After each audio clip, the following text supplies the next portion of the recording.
Dear students, last class के अंदर मैंने आपको सोडियम फ्रेंकल डिफेक्ट के बारे में बताया था। मैंने ये कहा था डिफेक्ट क्या होता है जब भी किसी सॉलिड के अंदर किसी भी कारण से, इट में भी टेम्परेचर, इट में भी प्रेशर, इट में भी अदर कंडीशंस की वजह से कुछ इंपरफेक्शन अराइज हो जाती हैं और उन इंपरफेक्शंस को डिफेक्ट का नाम दिया जाता है। डिफेक्ट दो टाइप के होते हैं, पॉइंट और एक लाइन डिफेक्ट। लाइन डिफेक्ट के बारे में हमें पढ़ना नहीं, हमें सिर्फ 12th क्लास के अंदर पॉइंट डिफेक्ट के बारे में स्टडी करना है। यहाँ पर पॉइंट डिफेक्ट दो टाइप का बताया गया, एक को बोलते हैं शॉर्टकी डिफेक्ट या स्टिचियोमेट्रिक डिफेक्ट, एक को बोलते हैं नॉन स्टिचियोमेट्रिक डिफेक्ट। स्टिचियोमेट्रिक क्या होता है? एक ऐसा डिफेक्ट जिसके अंदर डिफेक्ट से पहले और डिफेक्ट के बाद में कंपाउंड का फॉर्मूला सेम रहे, दैट इज स्टिचियोमेट्रिक। बट अगर फॉर्मूले में चेंज आ जाए, that is known as non stoichiometric defect. Stoichiometric फिर मैंने आपको पढ़ाना स्टार्ट किया था, मैंने कहा था कि नॉन आयनिक कंपाउंड, वो कंपाउंड जिनमें आयंस पार्टिसिपेट नहीं करते, मतलब कैटायन एंड एनायन नहीं होते, सिर्फ एटम्स होते हैं, मॉलिक्यूल्स होते हैं, उन सॉलिड्स के अंदर बेटा एक तो वैकेंसी होता है, एक कौन सा होता है? Interstitial. If anyone ask that vacancy defect क्या होता है, तो फिर आप कहेंगे जब दो एटम अपनी जगह को छोड़कर सॉलिड से बाहर निकल जाए, जिनकी वजह से वैकेंसी क्रिएट हो जाए, that is known as vacancy defect. लेकिन अगर दो सॉलिड अपनी जगह को छोड़कर इंटरस्टिशियल साइड के ऊपर आ जाए, that is known as interstitial defect. तो एक आपका क्या होता है? वैकेंसी, और एक क्या होता है? इंटरस्टिशियल। अब ठीक है, वो तो नॉन आयनिक कंपाउंड में होता है, लेकिन अगर आपसे कोई पूछे आयनिक कंपाउंड में क्या होता है, तो आयनिक कंपाउंड में बेटा सोटकी डिफेक्ट और फिर क्या होता है? Frenkel defect. सोटकी डिफेक्ट क्या होता है मैंने कल क्लास में पढ़ाया था, आज आपको क्या करना है, इनमें डिफरेंशिएट करना है। सोटकी डिफेक्ट के बारे में ये कहा जाता है, if same number of anion and cation, कि अगर जितने एनायन एंड उतने ही क्या हो जाए? कैटायन। क्या हो जाए बेटा? Remove from lattice site, remove from lattice site, lattice site से क्या हो जाए? निकलकर बाहर चले जाएं। This defect is known as, इस डिफेक्ट को केमिस्ट्री में किसके नाम से जाना जाता है? सोटकी डिफेक्ट के नाम से जाना जाता है। तो ये डिफेक्ट क्या कहलाता है? आपका सोटकी डिफेक्ट कहलाता है। जबकि अगर आपसे कोई पूछे फ्रेंकल डिफेक्ट क्या होता है, तो आप कहेंगे इफ ए कैटायन। अब आपके दिमाग में क्वेश्चन होगा, sir why only cation not anion? तो मैं बताऊंगा, इफ ए कैटायन, अगर एक cation remove from lattice site, अगर लैक्टिक साइट से तो क्या हो जाए? रिमूव हो जाए, तो remove from lattice site and occupy, और क्या कर ले बेटा? ऑक्यूपाई कर ले। किसको ऑक्यूपाई कर ले? इंटरस्टिशियल साइट को क्या कर ले? ऑक्यूपाई कर ले। इंटरस्टिशियल साइट को अगर ऑक्यूपाई कर जाएगा तो कौन सा डिफेक्ट अराइज होगा वहां पर? Frenkel defect. देखिएगा, शॉर्टकी डिफेक्ट के बारे में उस दिन भी बताया था और आज फिर बताया जा रहा है आपको। एक्चुअल में इस चीज को शॉर्टकी डिफेक्ट कहा जाता है कि मान लो मेरे पास एक सॉलिड है, ए पॉजिटिव बी नेगेटिव, ए पॉजिटिव बी नेगेटिव। यहां पर मेरे पास क्या है? बी नेगेटिव, ए पॉजिटिव बी नेगेटिव ए पॉजिटिव। आप सोच के बताओ कितने ए पॉजिटिव है? 4। बताओ कितने बी नेगेटिव है? 4। काटेंगे, रेशियो कितना आएगा? 1:1। फॉर्मूला क्या बनेगा? A1B1। केमिस्ट्री कहती है कि सॉलिड का फॉर्मूला कितना होगा? A1B1। अब कुछ ऐसा कारण हुआ कि यहां से एक तो कैटायन निकल गया और एक ही एनायन निकल गया। केमिस्ट्री कहती है अगर same number of cation, same number of anion if remove from the lattice site, उतने कैटायन उतने एनायन निकल के चले जाए, तो कौन सा डिफेक्ट वहां पर अराइज होता है? Schottky defect. शॉर्टकी डिफेक्ट में क्या होता है बेटा? पहले कितने कैटायन थे? 4। अब कितने बच गए? 3। पहले कितने एनायन थे? 4। अब कितने एनायन बचे? 3। काटेंगे, रेशियो कितना आ जाएगा? 1:1। बेटा AB1 हो जाएगा, BB1 हो जाएगा, तो सॉलिड का फॉर्मूला क्या होगा? A1B1। आप सोच के बताओ, पहले फॉर्मूला क्या था? A1B1, अब फॉर्मूला क्या है? A1B1। इसका मतलब आप ये कह सकते हैं कि सर एक ऐसा डिफेक्ट जिसमें सॉलिड से पहले और सॉलिड के बाद में, डिफेक्ट से पहले डिफेक्ट के बाद में फॉर्मूला सेम रहे, that is known as stoichiometric. But stoichiometric में अगर एक एनायन एक कैटायन निकल के चला गया तो कौन सा डिफेक्ट होगा? Schottky defect. चलो ठीक है, शॉर्टकी डिफेक्ट में आप ध्यान से देखिएगा, अगर दो चीजें बाहर निकल गई तो सिंपल सी बात है, मास डिक्रीज हुआ है, and if the mass is decreases it means density is also decrease. अगर मास डिक्रीज हुआ है तो डेंसिटी भी डिक्रीज होगी। तीसरा पॉइंट यहां निकल के ये आता है कि ए कैटायन एंड ए एनायन, मतलब एक कैटायन भी बाहर निकल गया और एक एनायन भी बाहर निकल गया, तो श्योर रहा होगा दोनों का साइज क्या रहा होगा? सेम रहा होगा। तो केमिस्ट्री कह सकती है यहां पर सेम साइज, क्या होगा यहां पर? Same size of anion and cation. Chemistry ये बोलेगी कि यहां पर एनायन और कैटायन का साइज क्या होगा? नियरली सेम होगा, क्योंकि जितना कैटायन है उतना ही एनायन निकलकर क्या हो गया? बाहर चला गया। और अगर दोनों के दोनों निकल रहे हैं, इसका मतलब कैटायन एनायन का कहीं ना कहीं साइज क्या रहा होगा? सेम साइज रहा होगा। जबकि हम बात करते हैं फ्रेंकल डिफेक्ट, किसको कहा जाता है? भैया मान लो आपके पास, ये मेरे पास क्या है? सॉलिड है, ठीक है। इसमें एक क्या है? ए पॉजिटिव, एक बी नेगेटिव, एक ए पॉजिटिव, एक बी नेगेटिव। एक क्या है? बी नेगेटिव, एक ए पॉजिटिव, एक बी नेगेटिव, एक ए पॉजिटिव। सपोज करिएगा कुछ ऐसा हुआ कि यहां से एक ए पॉजिटिव निकलकर क्या हो गया? चला गया। भैया एक ए पॉजिटिव यहां से निकला और कहां पर आके लग गया, यहां पे आके लग गया। केमिस्ट्री में ये कहा गया है कि when A cation removed from lattice site, जब एक कैटायन लैटिस साइट से रिमूव कर दिया जाए और इंटरस्टिशियल साइट में क्या कर ले, ऑक्यूपाई कर ले, that is known as Frenkel defect. यहां ये बोला जाता है कि जो फ्रेंकल डिफेक्ट होता है ना, उसके अंदर डेंसिटी क्या रहती है बेटा, सेम। कोई कुछ एक क्यों डेंसिटी सेम रहती है, अरे भैया यहां से हटा यहां आ गया, क्या बिल्कुल निकल के बाहर गया, नहीं गया ना, तो यहां से अगर हटके यहां पे आ गया, इसका मतलब सॉलिड का मास क्या रहेगा, सेम। और केमिस्ट्री कहते हैं अगर मास सेम रहेगा तो सॉलिड का फॉर्मूला की डेंसिटी क्या रहेगी, सेम रहेगी। तो फ्रेंकल डिफेक्ट में डेंसिटी में कोई चेंज नहीं आता। वाई ओनली कैटायन रिमूव, क्योंकि यहां पर ऐसा होता है कि कैटायन का साइज क्या होता है, स्मॉल, और एनायन का साइज क्या होता है, वेरी लार्ज। अब देखिएगा ये एटम है, ये एटम है, ये एटम है, ये एटम है, एटम्स के बीच में जो जगह है ना वो बहुत छोटी जगह है। अब छोटी जगह में छोटा ही एटम आ सकता है, और छोटा किसका साइज होता है, जनरली कहते हैं कैटायन का साइज छोटा होता है। इसका मतलब बेटा ये डिफेक्ट कब टेक प्लेस करता है, केमिस्ट्री कहती है डिफेक्ट तब टेक प्लेस करता है जब साइज क्या ना रहे, सेम ना रहे। तो आपके पास सेकंड डिफरेंस तो क्या आ गया, डेंसिटी सेम रहेगी। थर्ड डिफरेंस क्या आ गया, कि large difference in the size, large difference in the size. Size के अंदर क्या होगा, लार्ज डिफरेंस होगा। किसके साइज में लार्ज डिफरेंस होगा, of cation and anion, cation and anion के साइज में लार्ज डिफरेंस होगा। तो यहां पर तो क्या होगा, कैटायन का साइज सेम होगा, तो दोनों एक साथ निकल जाएंगे। यहां कैटायन एनायन के साइज में बहुत डिफरेंस होता है, कैटायन का साइज इतना स्मॉल होता है एनायन के साइज के कंपेयर में कि वो इंटरस्टिशियल साइट को ऑक्यूपाई कर लेता है। तीसरी यहां एक और चीज देखी जाती है, यहां पर बेटा साइज अगर क्या होगा, सेम, तो केमिस्ट्री ये कहेगी कोऑर्डिनेशन नंबर क्या होता है सॉलिड का, हाई।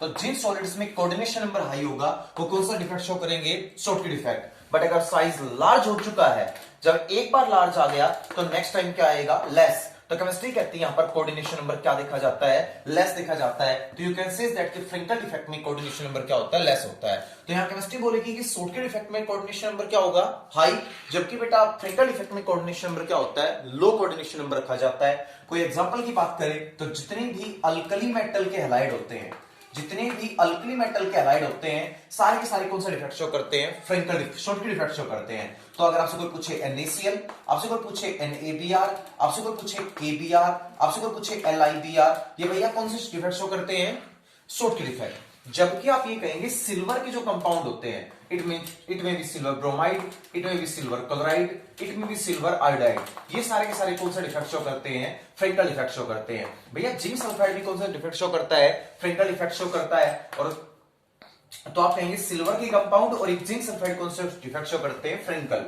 अब यहां एक कॉमन चीज देखने को मिलती है कि सिल्वर ब्रोमाइड एक ऐसा एग्जांपल है, मतलब AgBr एक ऐसा एग्जांपल है जो फ्रेंकल डिफेक्ट भी शो करता है और जो शॉर्टकी डिफेक्ट भी क्या करता है, शो करता है। बस सिल्वर ब्रोमाइड को छोड़ दें तो बड़ा आसान हो जाता है कि जितने भी अल्कली मेटल के हैलाइड हो वो शॉर्टकी डिफेक्ट शो करेंगे, और जितने भी सिल्वर के हैलाइड होते हैं या जिंक सल्फाइड होता है वो क्या शो करता है, फ्रेंकल डिफेक्ट शो करता है। इसके पीछे एक रीजन भी होता है, जब आप चेक करेंगे तो आप पाएंगे कि जिंक सल्फाइड में कोऑर्डिनेशन नंबर पता है कितना होता है, 4 होता है, लेकिन सोडियम क्लोराइड का जो कोऑर्डिनेशन नंबर होता है पता है कितना होता है बेटा, 6 और 6 होता है। अब जिसका कोऑर्डिनेशन नंबर हाई वो कौन सा डिफेक्ट शो करेगा, शॉर्टकी, और जिसका कोऑर्डिनेशन नंबर लो, लो मतलब कितना, 4 और 4, वो कौन सा डिफेक्ट शो करेगा, फ्रेंकल डिफेक्ट शो करेगा। पेपर में एक ऐसा क्वेश्चन आ सकता है, name a solid which show both the defects, Schottky and Frenkel, you can say that AgBr is that solid which show both the defects.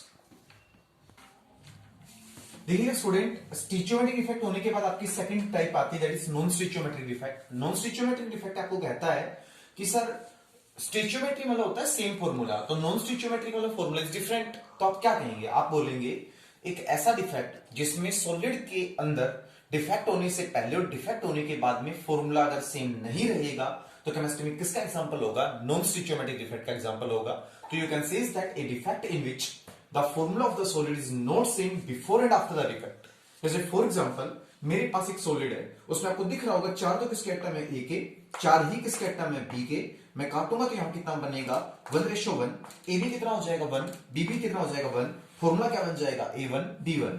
अब जैसे मैंने इसमें कुछ डिफेक्ट किया, डिफेक्ट की वजह से सपोज करो एक कैटायन निकल कर क्या हो गया, यहां से बाहर चला गया।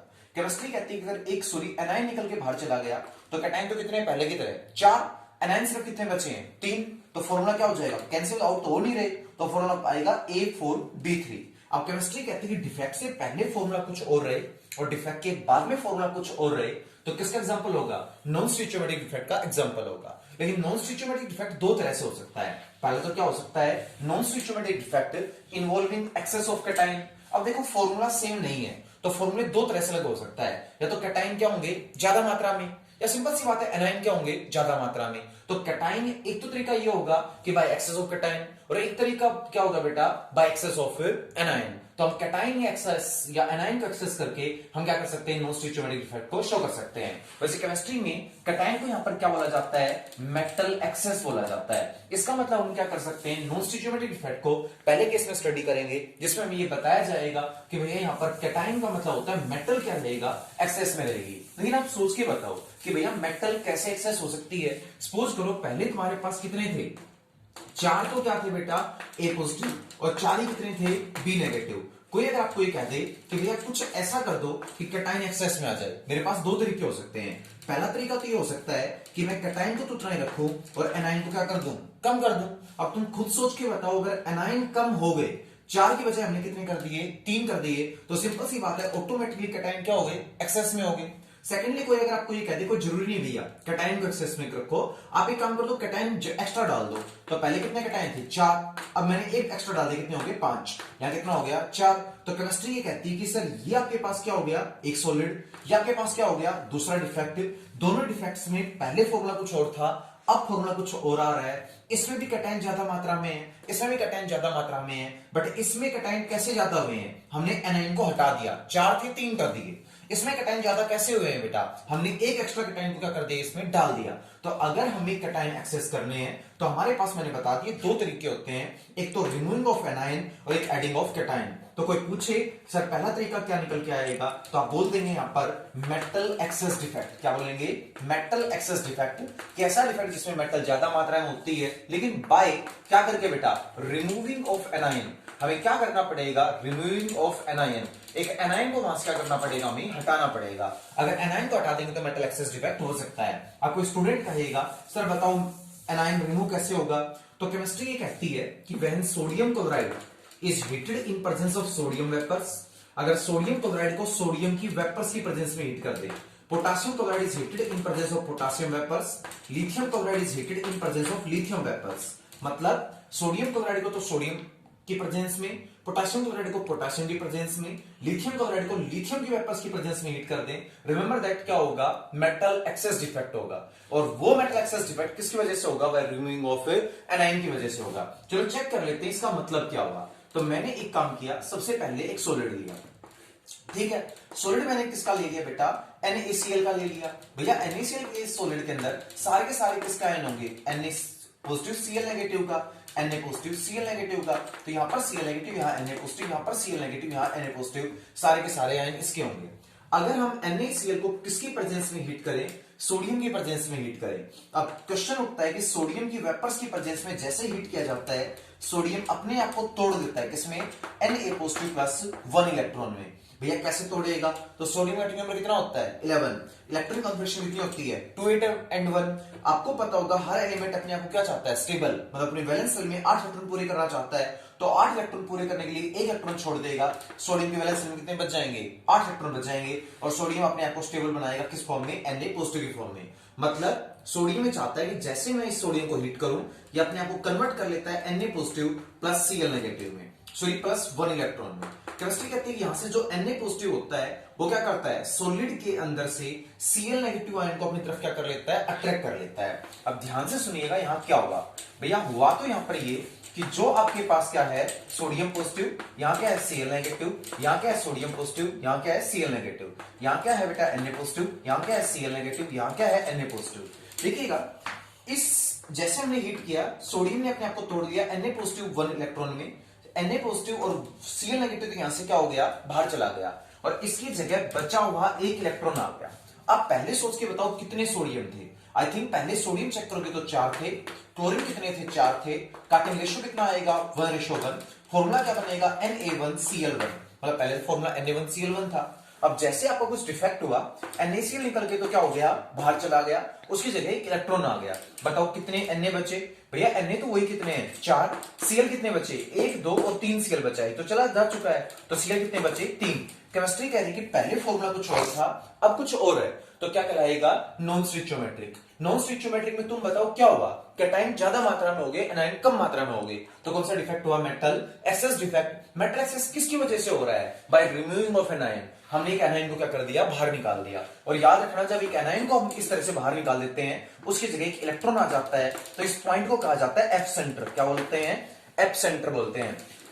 एफ सेंटर एक ग्रीक लैंग्वेज के वर्ड फारबे से लिया गया है, और फाबे का मतलब होता है कलर। इसका मतलब हमारा जो कंपाउंड होता है वो क्या शो करता है कलर शो करता है। तो कोई भी अगर आपसे पूछे कि सर जो ये एक इलेक्ट्रॉन आ जाता है इसकी वजह से सॉलिड में हल्की सी इलेक्ट्रिकल कंडक्टिविटी आ जाती है, क्योंकि यू नो दैट कि फ्री इलेक्ट्रॉन की वजह से कोई भी सब्सटेंस गुड कंडक्टर हो जाता है, तो यहां एक फ्री इलेक्ट्रॉन आने की वजह से थोड़ा सा गुड कंडक्टर होने लग जाता है। सेकंड इस फ्री इलेक्ट्रॉन की वजह से सब्सटेंस क्या करता है बेटा कलर भी शो करता है। क्या शो करता है कलर भी शो करता है। तो आप ये कहेंगे सोडियम को जब हम सोडियम क्लोराइड की प्रेजेंस में हीट करते हैं तो मेटल एक्सेस डिफेक्ट होता है बाय रिमूविंग ऑफ एनायन। और आप ये कहेंगे सर ये किस वजह से होता है बेटा येलो कलर। कैसे कलर शो करता है इस इलेक्ट्रॉन की वजह से येलो कलर। भैया पोटासियम क्लोराइड के अंदर से डिफेक्ट होगा, अगर पोटासियम की वेपर्स में पोटासियम क्लोराइड को गर्म करोगे तो इसका बेटा यहां पर कैसा कलर बनता है वोयलेट। कैसा कलर बनता है वोयलेट कलर बनता है। और लिथियम क्लोराइड को अगर लिथियम की प्रेजेंस में गर्म करोगे तो कलर कैसा बनता है पिंक। कैसा कलर बनता है पिंक कलर बनता है। तो क्या कहेंगे